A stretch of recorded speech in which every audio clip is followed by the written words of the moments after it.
Morning world, it's 9 a.m, it's the 10th of April, this is the third in my section on the houses. Today I want to talk about the 7th house, about the relationship that you as an individual have with other. Doesn't matter what context that other is. It is the idea of being in relationship with other, not others. This is not about group. This is not about community, and it's not really about family as in the core group. It is about individual. It is about the way you express yourself in the context of one-to-one interactions. It's where you are in one-to-one interactions. And by one-to-one I mean friend, close friend.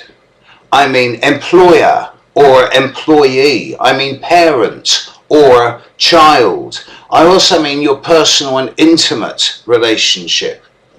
It is the relationship you have with individuals at the personal and close level.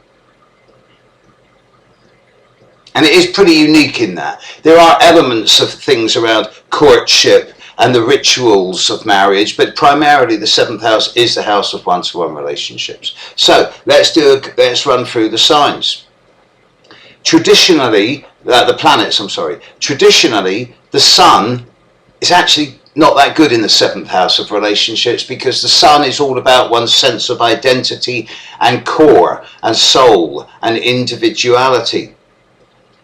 And when it has to share with other, it can feel a little bit depleted. Often people with the sun in the 7th house think to themselves, do I really want to be in relationship? Whereas people with moon in the 7th house live for their relationships. On the positive side, this brings someone who brings a lot of enthusiasm, vibrancy and emotional impact into the relationship, who knows the secret of synergy, that 2 and 2 equals 5. And on the opposite side, it's the victim and martyr who says, oh, if only I was in a good relationship then everything else would be all right. When actually, how can you be in a good relationship with anyone else if you're not, first of all, in a good relationship with yourself? Mercury in the 7th house needs to be with someone most of the time who it can interact with and communicate with, and who has similar opinions and ideas. Venus rules Libra, so Venus loves it in the 7th house. The 7th house here speaks to Venus and says, okay, you can have the environment for you to form really good quality relationships, but over a long period of time, don't become so much happy as content. Whereas Mars in the 7th house, it's very difficult for Mars to subliminate its individuality into a relationship. So Mars in the 7th house will be the person he'll say, come on folks, I'll show you around. This is what we did. This is what we did as a team. That's my bit there. Okay? And that retains their individuality within the context of the relationship. Otherwise they feel consumed, held back or restricted. Jupiter in the 7th house, nice enough. Yeah, lots of humour. Good position for Jupiter in general. There's nothing I could say about it that would detriment it, apart from perhaps over expectation of partner or partner's over expectation of you, but classic Jupiter. Saturn in the 7th house, best place in the sky for it.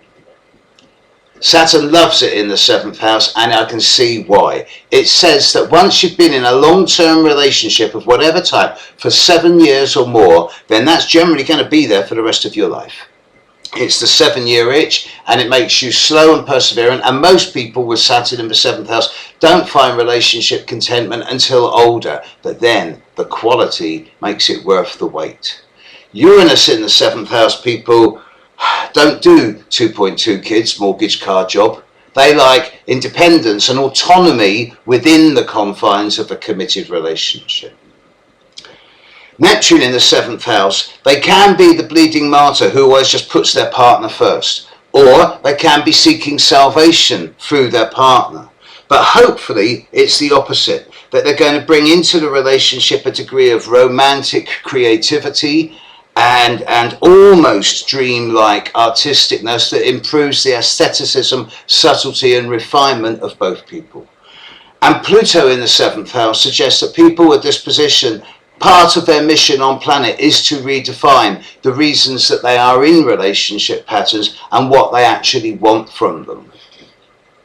The 7th house, how you relate to other people at the one-to-one level. There you go. Catch you later. Bye.